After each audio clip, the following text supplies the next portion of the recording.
and why it gives your kids security in your home, and that'll give them a reason to stay off of it. We talked about how to do and how to have good quality time with your children, and why that's important, because it brings about communication. That's the only way you're going to get it.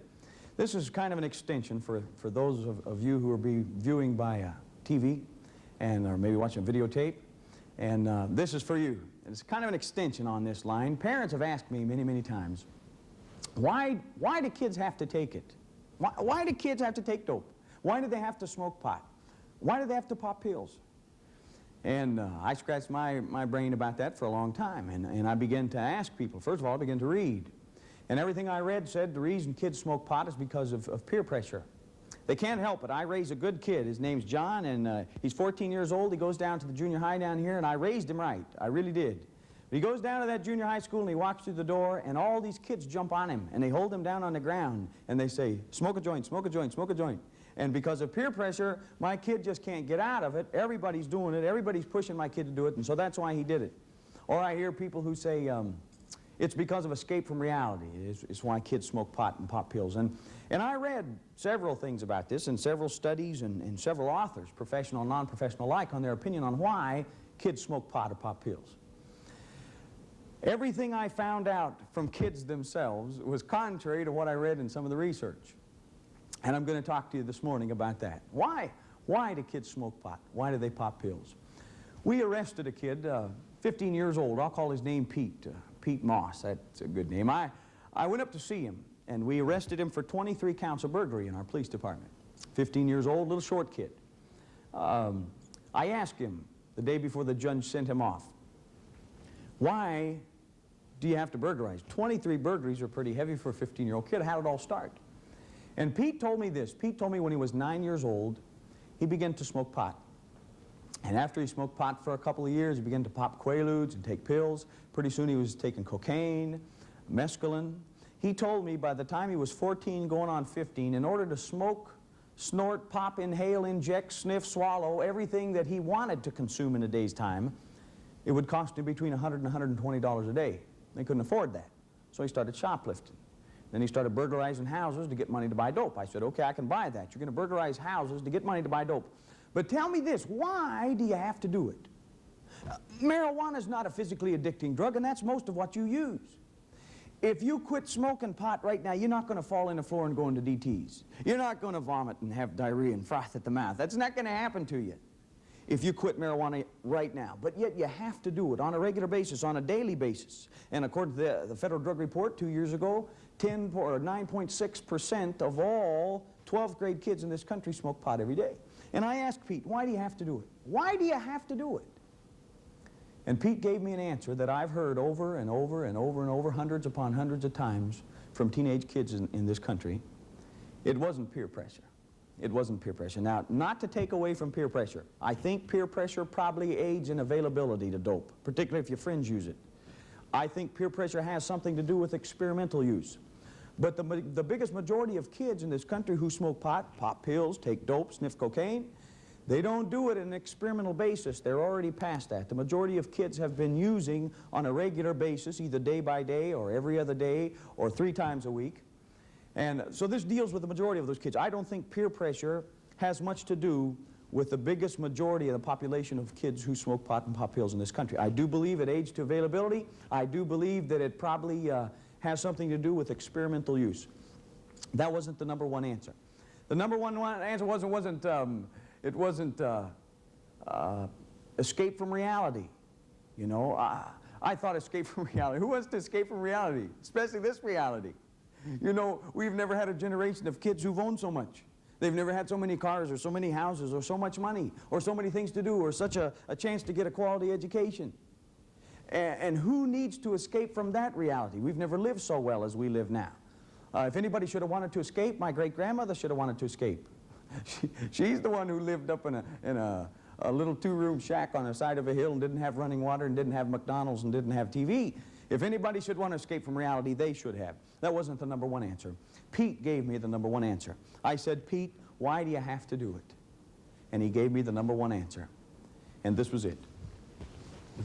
Pete told me that the reason that he smoked pot and pop pills was not peer pressure. And it wasn't escape from reality. Pete told me the number one reason why I smoked pot and popped pills was because of boredom. And I said, boredom? What are you talking about, boredom? You don't have a right to be bored. If you want to know boredom, I'll tell you boredom. Well, good night. When I grew up, Mrs. Johnson in the 2nd grade was my teacher, and she stood at the back porch of the school and she rang this handbell for recess. We called her the ding-a-ling lady. She rang the bell, and that was a sign of recess. We had outhouses in the back of the school. We didn't have playground equipment. When you wanted to do something at lunchtime or at recess, you got your friend and you took your belt off and you hooked the belt to the back loop of his pants, and he was the horse and you were the rider. And you ran around the school ground like that. Boredom, I didn't think Pete had a reason to be bored. I didn't give him valid credit for using the word, and I thought that he was unjust in trying to pack off the reason he smoked pot on boredom. And I told him that. He stuck by his answer. He told me school, boring. Home, boring. Church, boring. Life, boring. Dope is the only thing that's not boring to me, and I like the feeling. I began to ask other teenage kids around the country, more so around the state of Tennessee, why do you do it? Why do you do it? Begin to talk to high school student bodies. Why do you do it? Why do you do it? Same answer, over and over and over again. Never peer pressure, never escape from reality. The same answer over and over again. Bored, bored. Life is boring, home is boring, church is boring, school is boring, English is boring. And this is the only thing that I do that's not boring to me. I like the feeling, it's not boring. If that was the number one answer that I got from teenage kids, I had to come up with an answer on why kids get bored. If that's the number one answer, why? Why do they get bored? If they use that as an excuse, how come? Why is it a valid excuse for them? At first, I didn't agree with the answer. I began to ask kids. I began to ask kids after kids after kids. The same answer came up. I began to do a little research in boredom. Why do people get bored? I think their answer is exactly right. I think their answer, I don't think it could be any more correct than it is. Let's look at boredom. Why do teenage kids get bored? If that's the number one answer, and that's why they have to smoke pot and pop pills, why do teenage kids get bored? I began to read, began to study a little bit, came up with a few ideas. This was one of the ideas that I got, not my own. I found this someplace else. I found this idea. It said that everybody who's born in this country and around the world has 3 parts to themselves. They're not just one part of a person, they're all 3. And here was the 3 parts of the person. Spiritual, emotional, if I can spell it right, and physical. Made up the 3 parts of a human being. I said, I can buy that. That makes sense to me. Spiritual, emotional, and physical. So we begin to break down the attributes of each of these 3 persons. And if you're alive and you're watching, then you have these 3 parts to your own human being also. And we'll look at the attributes of those 3 things. First of all, let's look at physical attributes. And when I talk to high school student bodies and junior high school student bodies, we talk about the same thing right here, what I'm going to give to you right now. We talk about physical attributes. What are physical attributes? 5 things your physical body can do. Those are 5 physical attributes. You learned them in science class in the 2nd grade if you didn't flunk science class. And here they are. See, hear, smell, touch, and taste.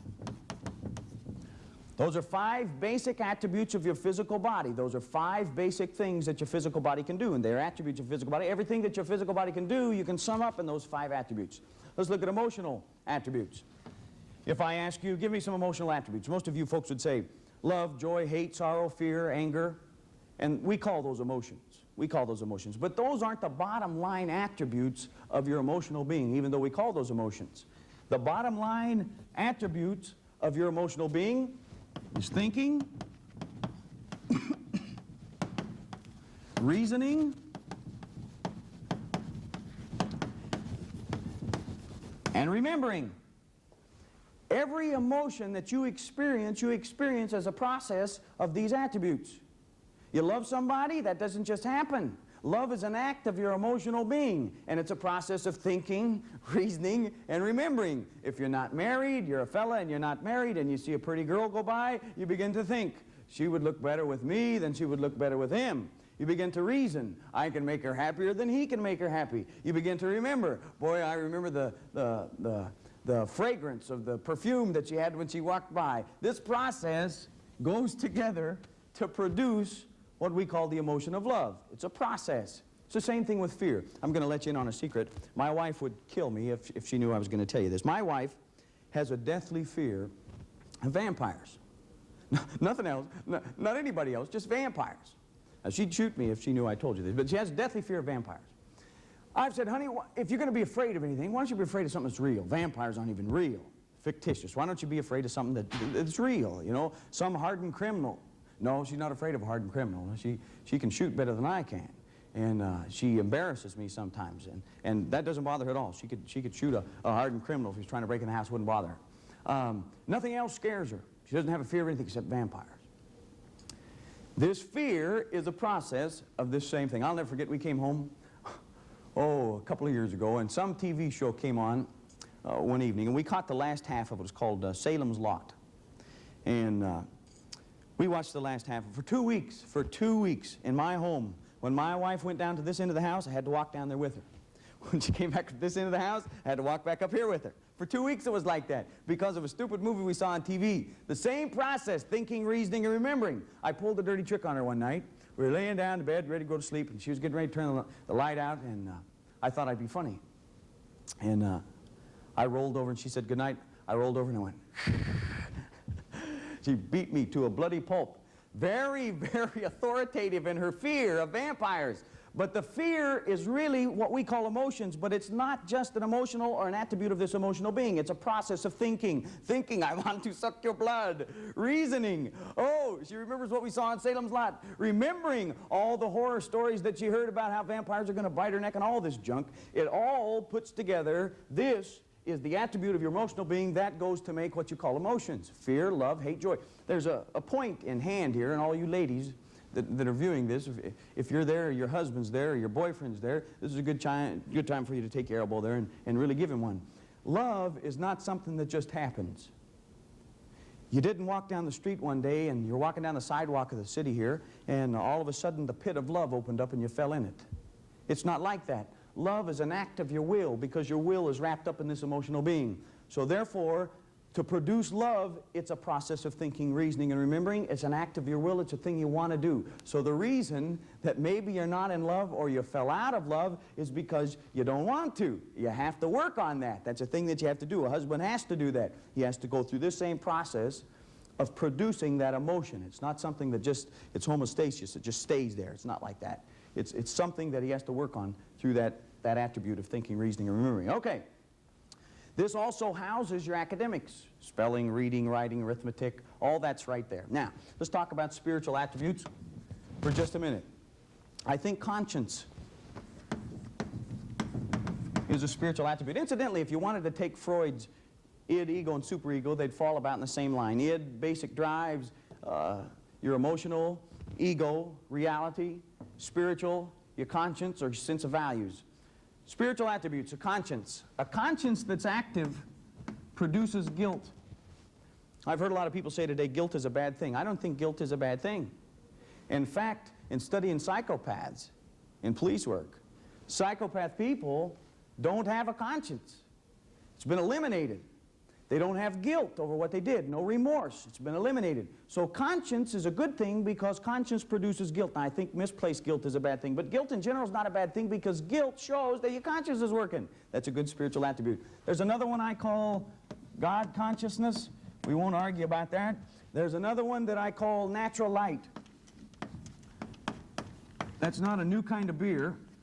That's ability, a deep sense, a natural ability to determine basic good and basic evil.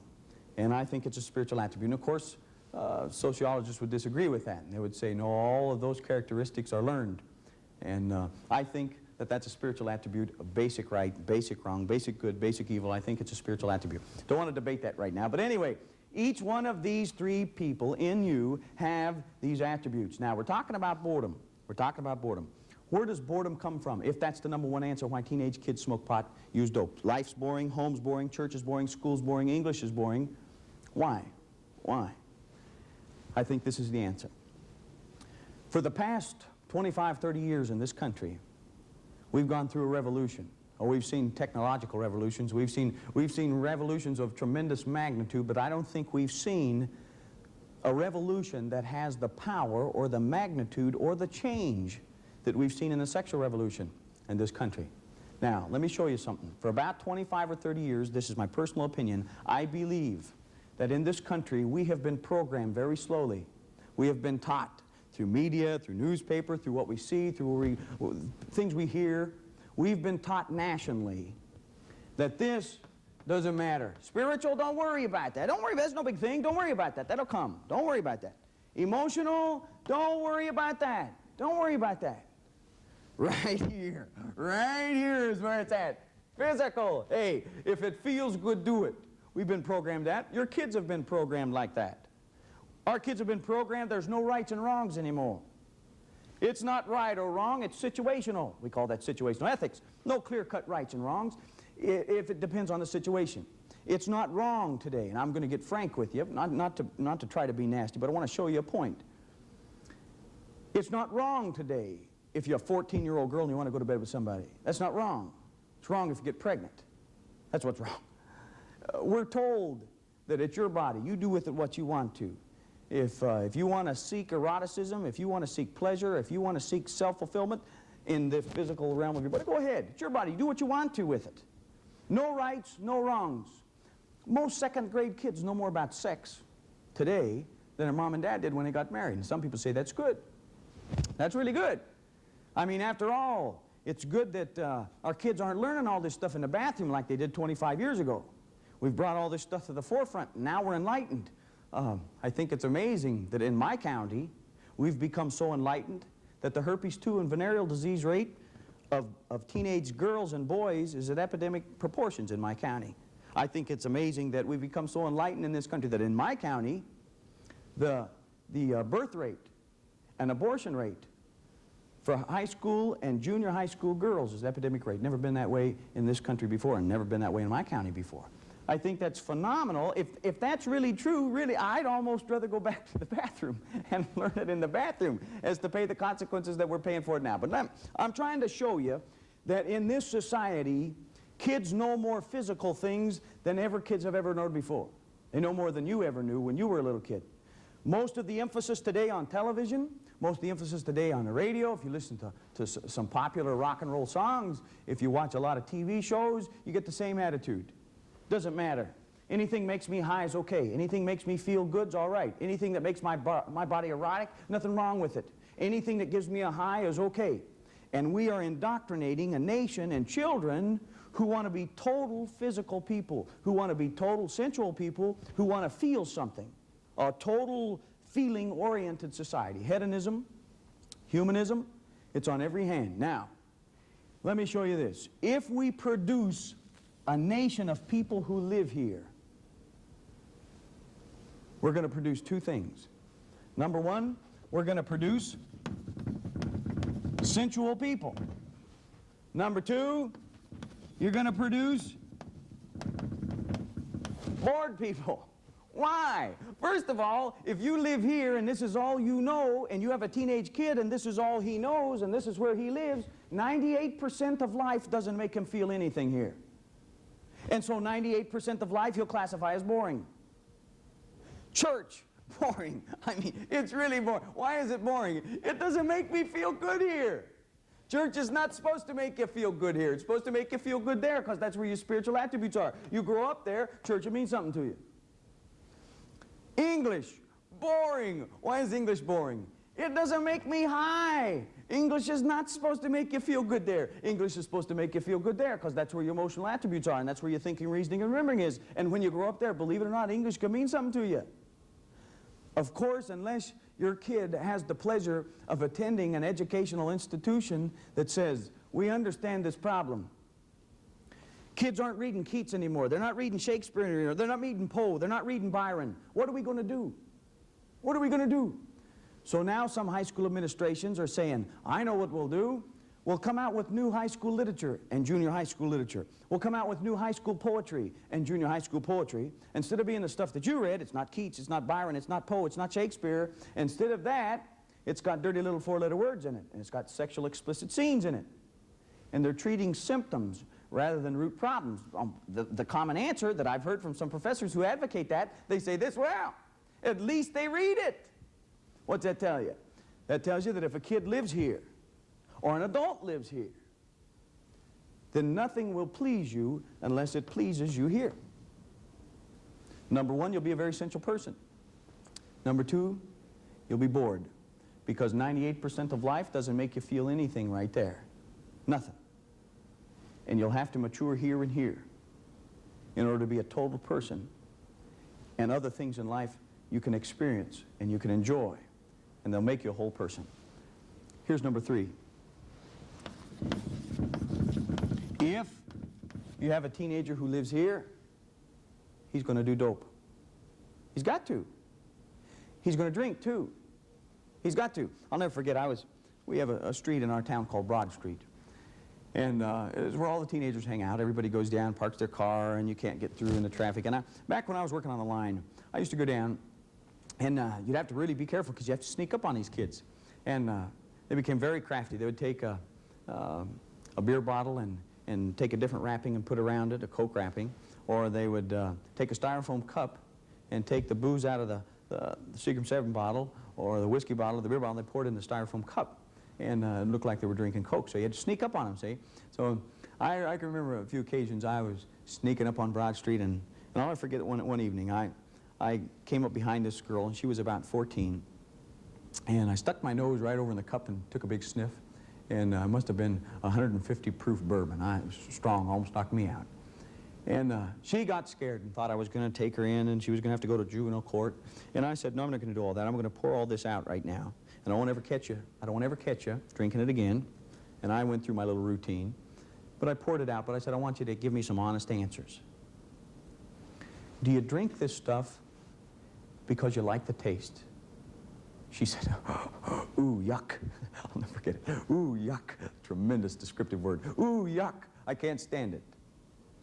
I said, well, do you drink it because you like the smell? Ooh, yuck. Same descriptive word. No. Why do you drink it? 14-year-old girl says to me, I have to get the feeling. I have to get the feeling. I thought that was tremendous. What's a girl telling me? If I live here, I have to do things that make me feel good here. So if you have a teenager in your home, and he's not a whole person here and here, or he's not even growing up here and here, if he lives here and that's all he knows, he's going to classify 98% of your whole lifestyle as boring. Number one, he'll be a sensual person, he'll be bored, and three, he'll do dope because he has to get the feeling. That's where he lives. What's the saddest thing about that? Excuse me. I think the saddest thing about that is not just that 52% of the Chinese people were on some kind of narcotic when they lost their independence, and most historians say that's why they lost their independence, because nobody cared. I think is a question of national security in this nation. If you get a bigger percentage of these people in this country who don't care about anything except getting high, I think you're walking on dangerous ground. Not just that. Not just that it poses a threat to other values and senses of values that we have in this country and some traditions that we have in this country. Not just that. Here's the saddest thing about that. If you have a teenage girl or boy and they live on a purely physical level, they'll never, ever enjoy the greatest and the most enjoyable things in life. They can't. I'll give you one. They'll never enjoy true love. They can't. Let's say you have a 14 or 15-year-old daughter, and she's dating Joe Cool, the captain of the football team, okay? Where does Joe Cool live? I don't know, because I don't know him. But let's just pretend that Joe Cool lives here. Let's say, just for this illustration, that Joe Cool lives on a physical level, and he goes out with your daughter, all right? Does Joe Cool, if he lives here, does Joe Cool want to be intimate and one with your daughter here, spiritually? No, he doesn't live there. Does he want to be intimate and one with your daughter emotionally? No, because he doesn't live there. If Joe Cool lives here, right here is where Joe Cool wants to be intimate and one with your daughter. The saddest thing about that, and I've asked high school kids and junior high school kids this all over Tennessee, when I spoke to high school student bodies, and I give the same lecture that I'm giving you. I say, tell me this, can Joe Cool really love you? No, comes the echo from 700, 800 kids in the student body. No, he can't. He can't. He can lust you. He can lie to you. But he can't love you. Why? Because he doesn't know how, number one, and number two, he's incapable if he wanted to. Why? Because he's only 1/3 of a person. And to love your daughter like somebody ought to love your daughter, or to love your son like somebody ought to love your son, they have to be a whole person, and you have to love with all three parts to be a total person, to really be in love. I've heard some parents say, well, things have changed so bad, and the system's all gone bad, and this whole society's so messed up that kids don't even care anything about that anymore. That's not true. That's not true. I think 12 and 13 and 14 and 15 and 16 and 17-year-old girls still have the same dream. They still have the same dream. It's the night of the homecoming football game. The stadium is packed with 100,000 kids, and this is what your daughter visualizes. She's sitting back about 3 rows back on the 50-yard line. It's almost halftime. The stadium is packed. The game is tied. One of those big nights. A lot of electricity in the air. She's sitting there. All of a sudden, a hush comes over 100,000 lips. 200,000 eyes shift down to this end of the stadium. And there, riding under the goalpost here, tall, dark, and handsome, riding a big white horse. People begin to whisper, who is he? Who is he? Nobody knows. He stops his horse and stands tall in the saddle, and his eyes meet 100,000 eyes. And then, your daughter stands 3 rows back on the 50-yard line. He sees her. Now he's at the 20, and now he's at the 30, and now he's at the 40, and now he's at the 50. He leans over in the saddle and sweeps her off her feet and places her on his lap, and they ride off into Never Never Land, happily ever after. Now, everybody still has that dream. Nothing wrong with that. All high school girls in this country still have that basic dream because they want somebody to love them. Nothing wrong with that. Fellas, if you really get honest with him, if you have a teenage boy and you really get honest with him and you can talk to him, and you're not going to be able to unless you've done these 3 things we talked about before, particularly quality time with your teenage kid. If you could really get in his heart and talk to him, he'll tell you that. I've had him by the scores tell me that. I want to know how to grow up and to be a responsible man and have a wife and a family and love her and take care of her like I should. Nothing wrong with that dream. Nothing wrong with that. But if in this society you grow up here and this is all you know, then that's all you want, and you'll never experience the real joy of really being in love with somebody, and neither will your children. Very sad. Very sad. Probably the saddest thing. We can produce people who are not total people in this country. It's very easy. It's very easy. As a mom and dad, if you have children, you don't even have to work at it. You can be a nominal mom and dad, and your kids can be totally influenced to grow up on a physical level in this country. It's not hard to do that anymore. It's not hard to see every moral standard that you've ever believed in, or every moral standard that you grew up under, crumble right before your very eyes. It's not a big thing today. No rights, no wrongs. It's not a hard thing for you to crank out a teenager who lives on this level. But you're going to have some tremendous problems in your home, number one. Number two, your kid's going to suffer in the long run because he's not going to be able to enjoy most of life, because most of life requires a maturity on all 3 of these levels. Now, I want to cover one thing, and then we'll be done. Parents say to me, okay, I buy into that. By the way, let me say this too.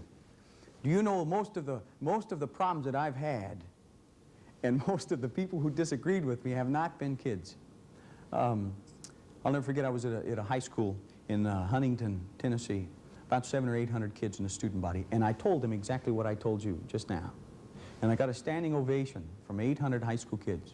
I'm a very emotional person myself. Began to cry. I couldn't believe it. I couldn't believe it. They came down, stood all around, and I had kid after kid after kid after kid say, you know, that's exactly right. That's exactly right. Nobody's ever told me that, but that's exactly where I live, and that's exactly how I am. And I don't want to be like that, but that's how I am. Time after time after time. The opposition that I get is usually from an adult level. But if you're an adult and you'll say, okay, I buy into that. I buy into that. Maybe things haven't been in my home like they ought to be. Maybe things haven't been altogether right. Maybe I've done some things wrong. Maybe most of society is really against me in raising my kid the way my mom and dad raised me. And I've got some problems. What can I do? First of all, if you have a kid that's between the ages of 0 and 12, and you just let him blend into the woodwork and you don't pay any attention to him, that's fine, as long as he's not blowing up national monuments or burning down buildings. He blends into the woodwork and you don't pay attention. That's okay. But one of these days, you're not going to be able to do that anymore. Because about the time he turns 13 or 14, all of a sudden a tremendous change is going to come over your kid. And this little boy that was really nice, all of a sudden you have some kind of freaky monster living in your house. You've never seen this guy before. This is a strange thing that all of a sudden now inhabits my home. There's a fungus among us. He is right here. I know. Going to run into some problems. We can diagram it like that. From age 0 to about 12, we'll call the tender years. And from 13 to 19, we'll call the crisis years. And from 20 to death, we'll call maturity years. Now, granted, between 0 and 12, tremendously important time. Tremendously important time. That's going to form your kid's values in a sense. The crisis time is right here. When your kid turns 13 or 14, not only living in a society that says anything you want to do with your physical body is okay, anything you want to do that makes you erotic, anything you want to do that makes you high is okay. Go ahead and do it. It's your body, your business. Not only will he contend with that, but he's also got some tremendous drives and changes, and she does too, in her physical body right here. Some tremendous power that all of a sudden hits your kid. We can sum it all up, if you want to, in a thing called emotion.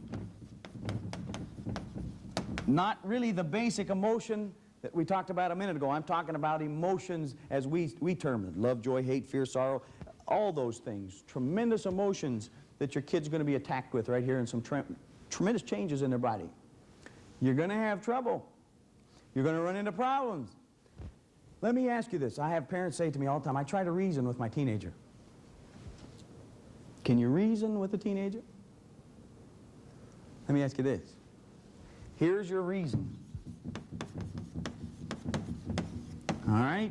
That's really good. That is really good. I'm going to sit down and talk with my kid, and he'll understand, and he'll do what I want him to do, and he'll abide by the principles and the law of the land in our home. He'll do that because I reason with him, and he's a very reasonable person. Most parents who now have teenagers, and they've been teenagers for 2 or 3 years, say, no, there's no such thing as a reasonable teenager. I think I told you before, Mark Twain, in case you didn't tune in last time, Mark Twain said he had a philosophy about raising kids. He said if you have a kid, that's what you do. You take a big box, and you put a little hole in it, and you put your kid in there. And when your kid turns 16, you plug up the hole. Now, can you reason with a teenager? I don't think you can, and I'm going to show you why. Why? Because all your reason does not have the power that this emotion has. Doesn't even come close. All your reason in the world will not combat the power in that emotion. Now, it's the same thing with adults. Let me give you an example. Let's say that some of you men, let's say some of you, let's call your name Bill, okay? Let's say you're out there watching, and Bill, you've been working at a particular place of employment for about 10 or 15 years. And also at this place of employment, you've met a lady named Sally who works there too. And she's been there for the past 12 years, and over the past 12 years, or shorter time even, you've gotten to know each other very well. In fact, you found that the last couple of years, you can talk to Sally, and she understands. Your wife don't understand. You go home and talk to your wife, she doesn't understand. Sally understands. In fact, you found that when a minute ago, spiritually, emotionally, and physically, you found that sometimes spiritually and sometimes emotionally, you can be closer to Sally than you can your wife. It's amazing. And it always seems like when your wife gives you a hard time and you're going to work tomorrow, Sally always has a nice word to say. She always knows how to compliment you. She always tells you, looks nice, you know, you look nice when your wife doesn't ever remember it or doesn't ever tell you. Sally always comes across in the clutch. Now, you've got a chance to not just be intimate spiritually and emotionally with Sally, but you have a chance to be intimate physically with Sally. And your wife has a meeting out of town, excuse me, next Friday, and you're going to meet Sally at the Holiday Inn. Okay. Tomorrow morning, you get up, and regular routine in the morning, you sit down at the table, you have your coffee, you got a newspaper there, and your wife comes in and she sits down, and she says, Bill, I want to talk to you. I don't want you to say anything For 5 minutes, just let me talk. I understand that you work with a lady named Sally. And I understand that you've been working with her for quite some time. And I also understand that Friday, you're supposed to meet her at the Holiday Inn. Bill, you've been talking in your sleep. Now, Bill, you can go ahead and meet Sally. You can. You can. But I want you to know that when you do, I'm going to find out about it. And I want you to know that this house, these kids, that car, and 75% of your salary is going to be mine for the next 40 years. Do you meet Sally at the Holiday Inn Friday? No. Why? If I'd asked you on the street, if I'd have said, Bill, yesterday, if I'd have come up to you yesterday and said, Bill, don't worry about who I am, don't worry about who I am, I just want to ask you something. I know that you're going to meet Sally at the Holiday Inn Friday. Should you meet Sally at the Holiday Inn Friday? Oh, no, you'd say, I shouldn't do it. Why shouldn't you do it? I got kids. Well, why else shouldn't you do it? Well, I really do love my wife. Well, why else? Well, I could lose my job. Well, why else? Well, I could lose my family. I could lose my home. I could lose everything I worked for. Not only that, it's wrong. And I'd feel guilty about it. And my conscience is already working on me. No, if I ask you, Bill, you could give me 100 reasons why you shouldn't do it. But would you anyway, unless your wife didn't find out about it? Yeah, why? Because 100 reasons, Bill, does not combat the power of this emotion. All the reasons in the world will not combat the power of this emotion. What did keep you from going to the Holiday Inn and meeting Sally? This did.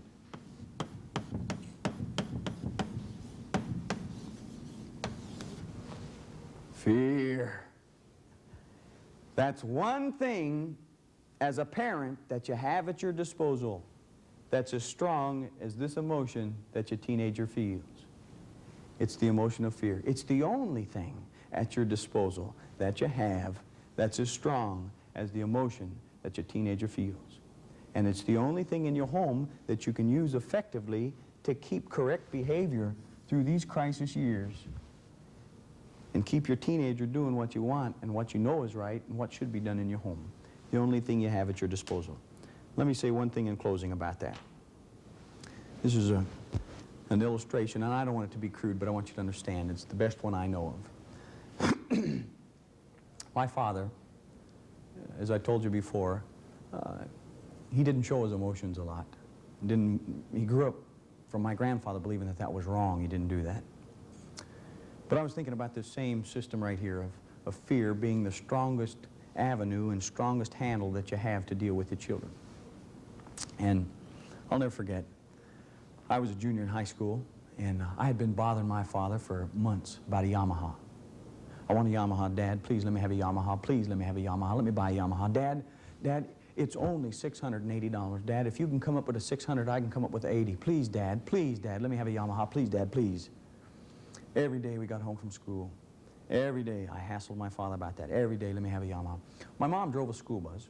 We lived 9 or 10 miles out of town, and I always had to do chores at night, haul in the coal and feed cattle and do all that stuff. And I got it done this one night, and I had happened at lunchtime in school that day to pick up some pamphlets on Yamahas. And you know how they do it. They're glossy, and they've got beautiful motorcycles on there. And I brought that home.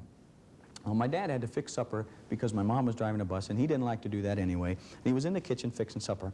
And I took these pamphlets in, and I said, look, Dad, look, just look at this. Oh, look at this motorcycle, Dad. Oh, Dad, please let me have a Yamaha. Please, Dad, I want a Yamaha. Please let me have a Yamaha. My dad put down what he was doing, and he turned and he said, I've heard Yamaha till I'm sick of Yamaha. I've heard Yamaha till I can't stand Yamaha. Don't ever say the word Yamaha in this house again. Well, I was 17 years old. I was a junior in high school. I went back into the living room, and I did one of those teenage rebellious flops. You know how to do. You don't sit down in the couch, you flop down in the couch. And this is one of these real rebellious flops. I flopped back, I was hanging out over the end of the couch. My neck was bowed up on the back where you're supposed to be sitting upright. One of those good teenage rebellious flops.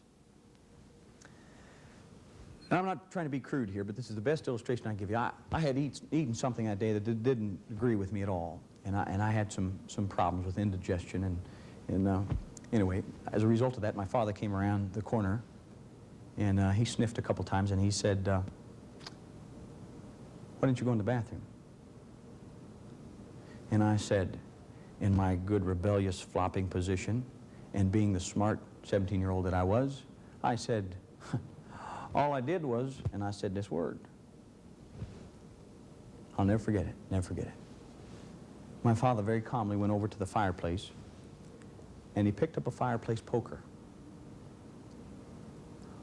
All of a sudden, 50% of the rebellion was gone out of my flop, and I was sitting somewhat upright. He turned with the fireplace poker, and he came over to the couch. By the time he got to the couch, there was no rebellion in my flop at all. I was fully upright in the couch. No rebellion in my countenance whatsoever. I'll never forget this. My father took the tip of the fireplace poker and he laid it on my nose, right here, just touched it. And he sighted down that fireplace poker like a gun barrel. And he said, he didn't yell, by the way. Do you know that's the number one thing teenagers hate? They hate you to yell at them. Because when you yell, it shows your weakness. That means you're not going to do what you said you were going to do, so you yell about it. He looked down the gun barrel and very quietly, almost in a whisper, he said, if you ever say that word in this house again, I'll wrap this around your neck. Child abuse! Child abuse! Ah, my father wouldn't wrap that around my neck. He wasn't strong enough to wrap that around. That was a piece of big iron bar for a fireplace. He couldn't have wrapped it around my neck. And my dad wouldn't have done it anyway. I mean, what father would have wrapped the fireplace poker around his son's neck? My dad wouldn't do that anyway. But I wasn't really sure. I never said the word in the house again. I'm sure my father wouldn't have wrapped a fireplace poker around my neck. But my father knew how to make use of this emotion because he knew that was the only thing at his disposal that was stronger than these emotions. Parents, if you want to keep your kids off dope, you can do the three things we talked about. If you want to know why, my personal opinion is why kids smoke pot and pop pills is because it's the easiest thing in the society to do. If you're raising a kid who lives purely on a physical level, he's going to be a sensual person, he's going to be a bored person. You don't have to smoke pot and pop pills because that's where he lives. The only thing that'll change that is if you begin and decide in your own heart and in your own home that you're going to revamp some of the systems and some of the ways it's been going on in your home, restructure it, decide to build character and responsibility in children, and start taking some effective steps with your kids to have the kind of home and the kind of environment and to program your kid in the opposite direction of what society programs. I think we're in the future we're in for a lot of trouble. Thomas Jefferson said about 200 years ago, material abundance without